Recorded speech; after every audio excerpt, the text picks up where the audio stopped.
on a un jeune homme dans le public aussi qui veut parler depuis tout à l'heure, un jeune homme de 20 ans. Il peut se lever. Hein. Voilà, c'est Franck. Franck qui a 20 ans. Bonsoir à tous. Oui, bonsoir Franck, tu as perdu un œil sur les champs toi aussi. Oui, je voulais dire un truc, il y a une vidéo qui tourne sur les réseaux sociaux, il y a une personne qui est devant les forces de l'ordre avec son gilet jaune, qui tend les bras et qui se fait tirer dessus par un LBD, il n'agresse pas les forces de l'ordre, il jette rien du tout, il se fait tirer dessus sans raison. Donc je trouve ça honteux, juste les bras tordus, il se fait tirer dessus, c'est carrément immonde. Je dis immonde, et il faut interdire tout ça. Alors, ces termes-là, il faut l'interdire.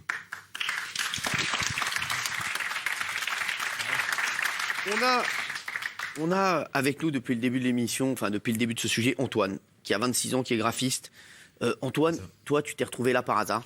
Et ta vie a basculé. En fait, moi, j'étais vers République et du coup, le soir, vers 20h, quelque chose comme ça. Et du coup, il y avait des CRS, quelques gilets jaunes. Il y avait aussi la marche pour le climat juste avant. Et du coup, moi, j'ai voulu rentrer par chez moi, en fait. Et la rue était bloquée par des CRS. Et justement, ça m'a limite fait peur de passer par là. Du coup, j'ai dû faire un détour par une autre rue. Donc, j'étais déjà avancé à quelques mètres de la place de la République. Quand d'un coup, comme ça, de nulle part, j'ai reçu un truc en pleine tête et vraiment violent, quoi, d'une puissance que je pouvais même pas décrire. Je me suis retrouvé au sol direct. Je me suis relevé dans l'adrénaline, plein de sang, les mains comme j'avais jamais vu du sang comme ça sur moi, quoi. Donc autour de moi, il y avait des gens qui disaient ouais, il a pris un flashball dans l'œil, il a pris dans la tête. Je me suis relevé. Enfin, les gens, ils me regardaient limite choqués, quoi. Et heureusement, il y en a un qui m'a aidé à regagner les camions de la protection civile qui étaient à quelques mètres, heureusement.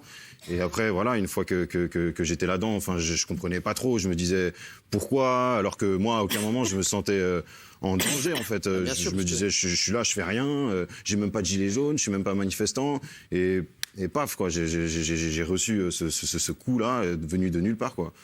Et voilà, du coup, maintenant, j'ai perdu un œil alors que je suis graphiste. Moi, mon truc, c'est le dessin. Je vis de ça. Et voilà, maintenant, je sais pas encore comment je vais devoir m'habituer à cette nouvelle vie, quoi. Donc, non, c'est quand on entend des témoignages comme ça. Oui. C'est vrai que, voilà, Linda, qu'est-ce que vous dites quand vous entendez des témoignages comme celui de Ludovic, là? Moi, j'ai juste envie de rappeler qu'il y a de l'humanité dans son discours. Il y a aussi de la dignité, comme l'ensemble des blessés qui ont parlé au micro, mais également pendant les coupures avec lesquelles on a échangé. Et j'en suis désolée, en fait. Je ne suis pas responsable de ce tir, mais j'en suis désolée. Pourquoi ? Parce qu'on est dans un contexte tel qui fait que forcément, il y a des blessés. Et malheureusement, les blessés ne sont pas forcément les personnes qui sont visées à la base. Mais Antoine, sa vie, elle a basculé. Mais bien sûr, mais que je peux que le comprendre, mais pas en tant que policier, même déjà en tant qu'humain. Bien sûr. Moi, ça fait 15 ans que je manifeste, je suis syndicaliste, ça fait 15 ans que je crée l'injustice sociale, ça fait 15 ans que je dis que dans ce pays, rien ne va bien. Et ça fait 15 ans que je dis qu'il y a un problème avec les richesses, avec plein de domaines qui aujourd'hui ne sont pas dans le sujet, mais qui sont aussi la raison pour lesquelles aujourd'hui il y a des gilets jaunes et pour lesquels je partage un grand nombre des revendications. Et puis aussi en tant qu'humain, et parce que je suis aussi engagée associatif, mais même sans ça, je veux dire, qui autour du plateau, qui derrière sa télé peut aujourd'hui dire non, je ressens pas d'empathie pour lui, c'est impossible. Moi, j'ai embrassé un métier par empathie, j'ai embrassé un métier par conviction, j'ai embrassé un métier pour aider les autres, pas pour nuire, pas pour blesser des victimes. Et ce qu'on a aujourd'hui, malheureusement, c'est un débat idéologique où on a des personnes qui, malheureusement, les moins dignes ne sont pas forcément les plus blessés. Moi, j'ai envie de dire, si jamais... Mais quel que soit le domaine, quand il y a des erreurs, elles doivent être condamnées. Elles doivent être condamnées. Nous sommes dans un état de droit. Le souci, c'est qu'on est en train de fustiger un corps, une corporation. On est en train de la discriminer. On parle de violence policière. Attendez, laissez-moi terminer. On parle de violence policière comme si c'était systémique, comme s'il y avait une culture dans le système, comme si on avait voulu dire que, en fait, les policiers en France sont faits pour la bavure, sont faits pour la violence, sans considérer à un seul moment que non, les policiers sont là pour défendre en fait son prochain. Sauf que c'est un discours que vous ne voulez pas accepter.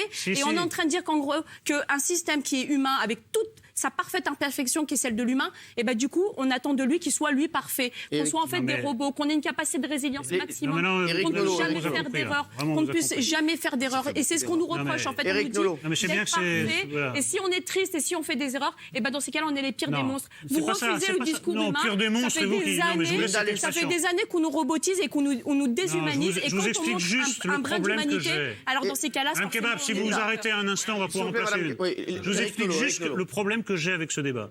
C'est que des deux côtés, je trouve que vous avez de très très mauvais avocats. Il y a eu Yann tout à l'heure qui s'est égaré dans un discours Ça révolutionnaire. va leur faire plaisir à 2 avocats qui Non nous mais, ont rejoints. bah oui, il y a des bons avocats, des mauvais avocats. Yann s'est complètement égaré dans un discours révolutionnaire du genre on va venir jusqu'à ce que vous tombiez. Tout ce qu'il a dit à partir de là était délégitimé. Et vous, madame, je regrette, vous faites des grandes déclarations, mais le fond de votre affaire, au lieu de dire ça ne peut plus arriver, ça ne doit plus arriver, des gens ne doivent plus évident, arriver sur un ça va plateau. de Non, soi. je regrette. Vous dites ah oui, on est dans une situation où malheureusement il y a des balles Éric, les destinées gens à qui certaines s'excusent personnes comme elle, ils qui sont en rares. atteignent d'autres. Non, en fait, c'est Votre ça, le responsabilité, problème, c'est à mon c'est tour de que parler. C'est à mon vous tour de pensez à ma parler. place, vous pensez à la place des policiers. Non, je vous ai savez écouté mieux que les patiemment. policiers comment ils Votre pensent. responsabilité, c'est de dire aujourd'hui, maintenant, tout de suite, stop. Quelles sont les mesures pour que des drames comme ça ne surviennent plus? C'est tout ce que je veux Moi, entendre je de veux vous vous, en proposer. et pas un discours où vous noyez le poisson. Éric, Qu'est-ce que vous Mais Éric, proposez ce serait Arrêtez de me noyer le poisson. Nolot. Dites-moi ce que vous Éric proposez. Revel. Éric Nolot. Non, Éric Revel, 2 minutes, on a Il Christine me pose Kelly une qui- question. Oui, Je peux voilà. juste Non, mais Juste ce pour serait de la dire, démagogie si elle te juste disait pour on peut dire arrêter que- ça du jour au Éric, lendemain, ça Éric, n'existe juste pas. pour dire- Si, il Ça faut que ça n'existe pas. s'arrête.